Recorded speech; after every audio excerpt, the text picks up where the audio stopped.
खर्डा येथील किल्ले शिवपट्टण या ठिकाणी किल्ल्याच्या दुरुस्तीसाठी खोदकाम करत असताना 250 तोफगोळे व तोफेचा फुटलेला भाग आढळून आला आहे. खर्डा येथील 1795च्या लढाईत मराठ्यांनी निजामशाही पराभूत करून विजय प्राप्त केला. आजही हा खर्डा किल्ला अनेक ठिकाणी युद्धाच्या खुणा या ठिकाणी सापडत आहेत. रणटेकडी दौडवाडी येथून युद्धाची तयारी आखली जात होती, तेथे ही टेकडी रणांगणाची साक्ष देत उभी आहे. अनेक शेतकरी बांधवांना देखील या परिसरात नांगरताना तोफगोळे ढाल तलवारी मिळून आलेले आहेत. ही लढाई पानिपत नंतर विजयाची शौर्याची गाथा ठरली आहे. आजही अनेक खर्डा शहराच्या जवळपास पुरातन वास्तू इतिहासाची साक्ष देत उभ्या आहेत. या किल्ल्याचे काम उत्कृष्ट दर्जाचे व्हावे, लवकरात लवकर हे काम करण्यात यावे. तसेच जे काही पुरातन वास्तू मिळतील ते जपून त्या पर्यटकासाठी त्याचा वापर करण्यात यावा. किल्ल्याच्या आवारात पुन्हा त्या वस्तू मांडण्यात याव्यात. तसेच 4.25 कोटीचा निधी योग्य ठिकाणी योग्य जागी वापरण्यात यावा व किल्ल्याच्या वैभवात भर पडेल असे काम पुरातत्व विभाग तसेच ठेकेदाराने जातीने लक्ष घालून करावे. अन्यथा चुकीच्या कामाला श्री शिवप्रतिष्ठानचा विरोध कायम राहील असा इशारा शिवप्रतिष्ठानचे अध्यक्ष पांडुरंग भोसले यांनी दिला आहे. तसेच इतिहासाचे प्राध्यापक जवळेकर यांनी अधिक माहिती याविषयी दिली आहे. प्रतिनिधी नासिर पठाणसह कॅमेरामन अशोकवीर जामखेड.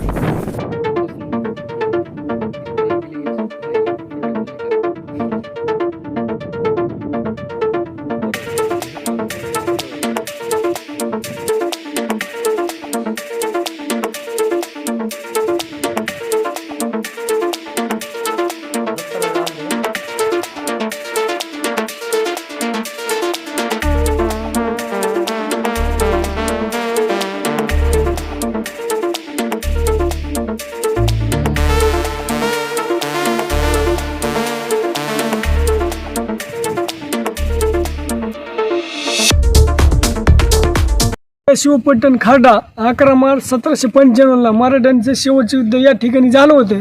ह्या किल्ल्याचं आत्ता काम चालू आहे. तर काम चालू असताना आतमध्ये खोदकामात 2-3 वाड्याचे फाउंडेशन पाया लागलेलं आहे. तर ही सगळं काम चालू असताना किल्ल्याच्या बुरुजाच्या खाली जवळजवळ 200 ते 250 तोफगोळे किल्ल्याच्या आतमध्ये सापडलेले आहेत.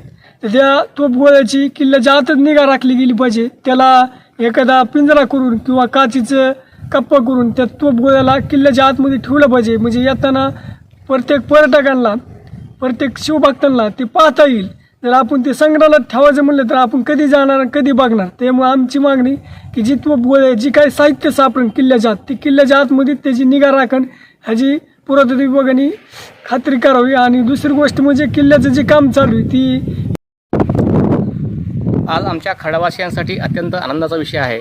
मी इतिहास विभाग प्रमुख श्री धनंजय जवळेकर आज तुम्हाला एक अत्यंत आनंदाची बातमी अशी सांगितली की 1795ला मराठे आणि निजाम यांचे जे युद्ध झालं होतं, या युद्धामध्ये प्रमुखतः हे युद्ध तोफांच्या साहाय्याने लढलं गेलं होतं. आणि या तोफांचा उपयोग जो झाला होता त्याचा एक पुरावा आता आपल्या खर्ड्याच्या किल्ल्यामध्ये जेव्हा आर्किओलॉजी डिपार्टमेंटचं उत्खनन झालं, तो आज जवळपास 200 ते 250 असे तोफगोळे या खर्ड्याच्या किल्ल्यामध्ये उत्खनन करताना या भागामध्ये सापडलेले आहेत.